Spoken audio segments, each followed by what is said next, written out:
बिस्मिल्लाहिर्रहमानिर्रहीम।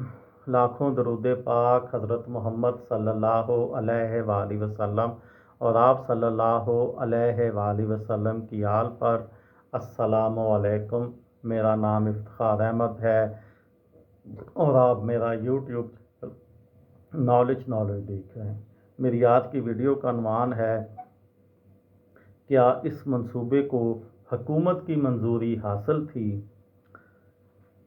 पाकिस्तान ने कारगिल और द्रास सेक्टर में अपनी दफाई पोजीशन के दरमियान मौजूद खला पुर करने का मंसूबा बनाया ताकि भारत को लाइन ऑफ कंट्रोल अबूर करने से रोका जा सके। ये मंसूबा जनवरी 1999 में मंजूर हुआ।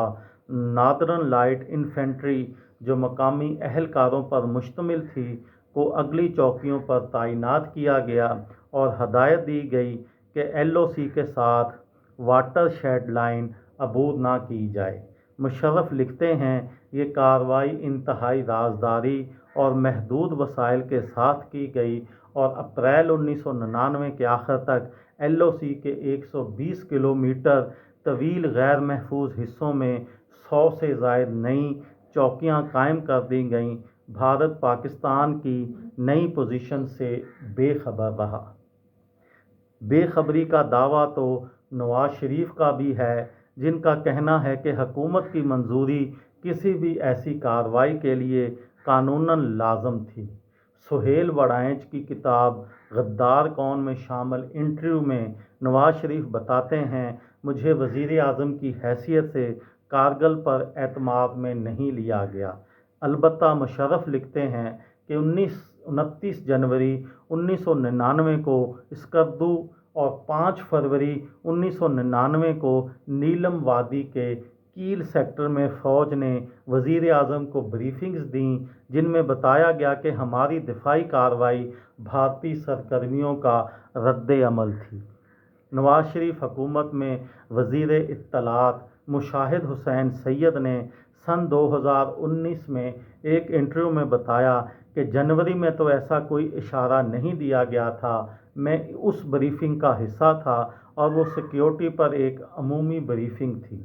अगली ब्रीफिंग यानी जो कील के मकाम पर दी गई, उसमें सरताज अजीज़ भी मौजूद थे जो तब वज़ीर ख़ारजा थे।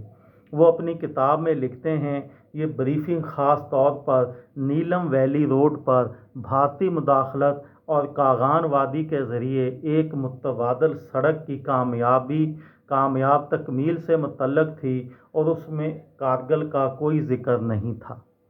ताहम मुशर्रफ के मुताबिक बाद अज़ां 12 मार्च को directorate general of inter services intelligence में भी वज़ीर आज़म को ब्रीफिंग दी गई, जिसमें भारत के ज़ेर इंतज़ाम जम्मू और कश्मीर और लाइन ऑफ कंट्रोल की सूरत हाल का तफसीली जायज़ा लिया गया। सरताज अजीज़ इस ब्रीफिंग में भी शामिल थे।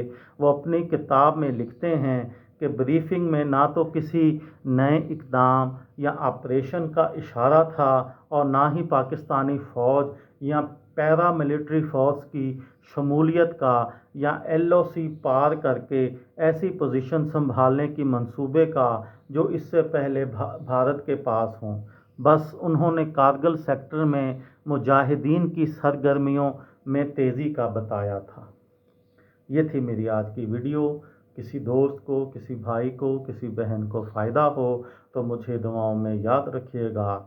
दिल दिल पाकिस्तान, जान जान पाकिस्तान। अस्सलामु अलैकुम।